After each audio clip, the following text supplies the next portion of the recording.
Hello everyone and welcome back to another Fam 2 Cents cooking video. And if you guys remember, I released a recent video making a Katsu ramen bowl, and there was some delicious looking chicken katsu that I used as the centerpiece for it, and today I'm going to show you how I made it.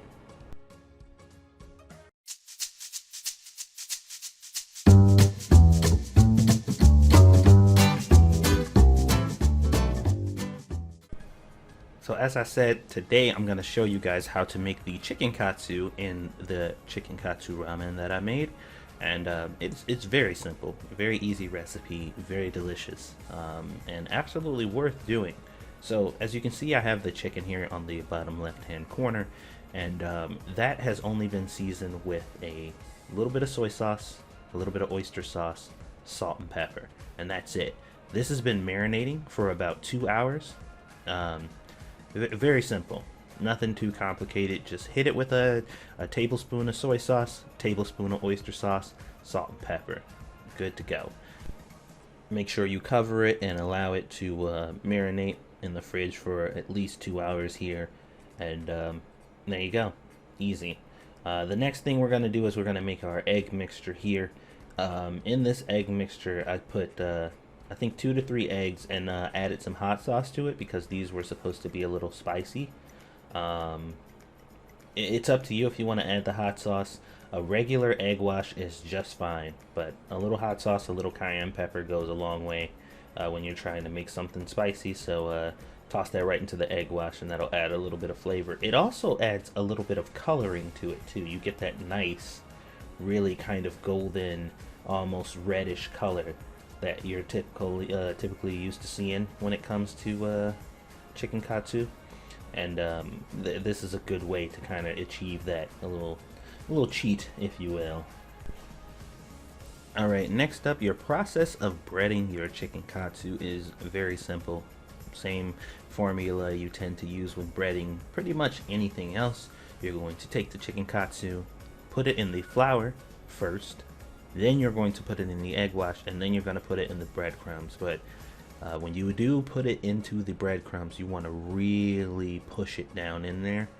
You want to take some of the breadcrumbs and toss it over the top of it and really just kind of press down into it. You want it to really stick.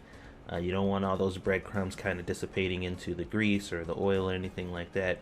And what I usually do is I'll allow it to sit for a little bit on parchment paper to make sure that it really sets, because like I said, you just don't want it to, really, like I said, separate into the oil, but you also don't want to create those little bubbles that you can get sometimes when you do breaded chicken like this. The actual chicken will separate from the breading, and it'll create these kind of air bubbles, and it's just not, it doesn't make for pretty cutting and all that good stuff. So you definitely don't want to do that. So like I said, when you toss it into the breadcrumbs, you want to really toss it around in there, and you want to kind of press the breadcrumbs down into the chicken to get it to kind of adhere and stick like you want it to, and you should be good. And like I said, allow it to sit for just a little bit to make sure that it really sets before you fry them. This is what I do. If you find a different method, or if you think this is unnecessary, then don't worry about it. But just for me, this is what works. So now it's time for the frying. You want to go ahead and get your oil up to 350 degrees, which I hear is optimal for frying chicken katsu. And you just want to go ahead and toss it in once it reaches that temp, and just fry it until golden brown or golden crispy. Golden delicious, I think is the term. And you're pretty much good to go. There's not really a lot to talk about here. Don't really mess with them. I know a lot of people like to flip them around and mess around with them. Just kind of leave them alone. I also didn't mention too at the beginning of the video, those chicken breasts that I used, that I marinated, the chicken breasts were cut in half, and they were pounded down to make them a little bit thinner. I know that some people who are, who cook and understand how katsu is made probably know that already, but the people who don't, just to let you know, those were not whole chicken breasts. They were halved. They were pounded down, and then they were marinated. So FYI to anybody who may have missed that, definitely make sure you do that. Some people say the thinner the better.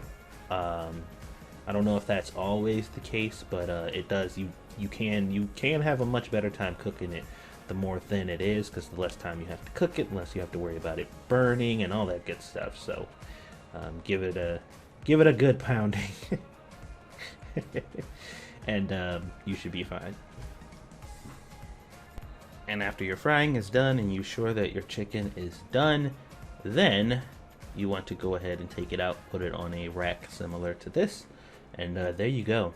The really good thing about katsu is it stays crispy. You know, it's a really crispy chicken, and it's delicious. It's very good, and definitely, absolutely worth making.